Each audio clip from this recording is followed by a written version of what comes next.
ازيكم يا شباب؟ عاملين ايه؟ يا رب دايما بخير وصحة وسعادة. كل سنة وحضراتكم طيبين بحلول شهر رمضان المبارك. يعاد علينا وعليكم الايام بالخير والبركات. احنا عملنا ابديت جديد في السيلفر عندنا. حبيت ان انا اعمل بيه فيديو عشان الناس تفهم الموضوع هيمشي ازاي. الابديت بيتكلم على بعض النقاط او بعض الحاجات اللي انت هتلاقيها جديدة وانت بتهنت. اساسي هتلاقيها في الهانتنج عشان يبقى في بالانس بين الناس الجديده والناس القديمه. هتلاقي في ايتمز بتجيلك او انت بتهنت بتقع في الارض. الايتم دي اللي هي الكنافه والفانوس والبلح اللي هو الديتس والمدفع. تمام. الايتم دي انت هتلاقيها. تمام. هتيجي عند مثلا الام بي سي اللي هو ده مثلا. هتكلمه هيقولك ايه؟ انت ممكن تعمل تغيير ب10 فانوس مثلا باستناية 5 او بلح او مدفع او كنافة. ده يقدر يبدل لك ال10 من النوع الواحد باستناية 5. حلو الكلام. هاجي عند الام بي سي التاني هيقول لي انت ممكن تعمل ايه؟ الكنافة لو انت جبت لي 3 من النوع الكنافة ممكن تكسب استناية 5.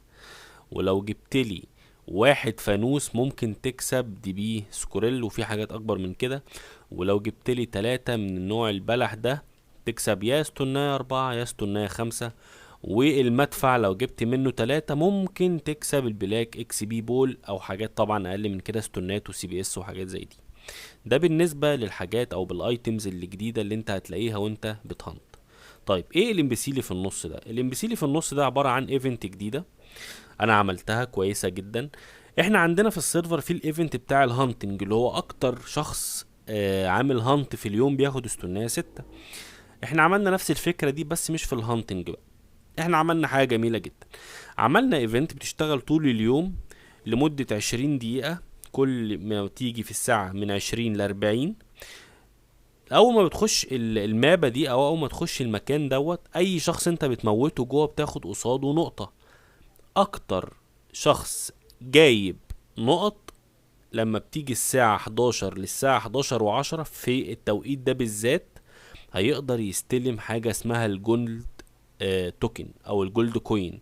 هو عبارة عن كوين كده لونه جولد.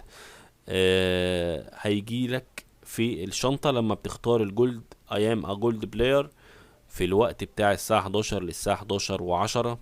ولو انت اكتر واحد قاتل هتاخد الجولد كوين ده.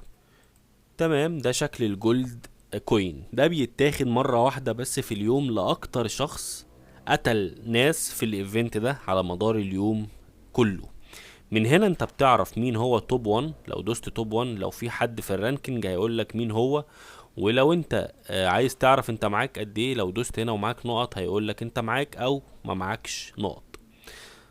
الايفنت ده موجود لاي شخص ومش وان هيت. هو عادي ممكن اي شخص يخشه ارشر او فاير او تروجن او اي كلاس يعني يقدر ياخده.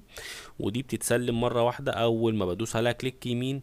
وانا مثلا معايا الشنطة كده فاضية هيديني استناية 6. الكلام ده بيتعمل لمدة مرة واحدة طول اليوم كله. ده كده يعتبر اول جزء من الابديت الجديد بتاع رمضان. ان شاء الله اي ابديت جديد هينزل تاني هعمل لك بيه فيديو تفهم برضو بيه الدنيا ماشية ازاي بحيث انك تستمتع قدر المستطاع ان شاء الله في السيرفر عندنا. شكرا.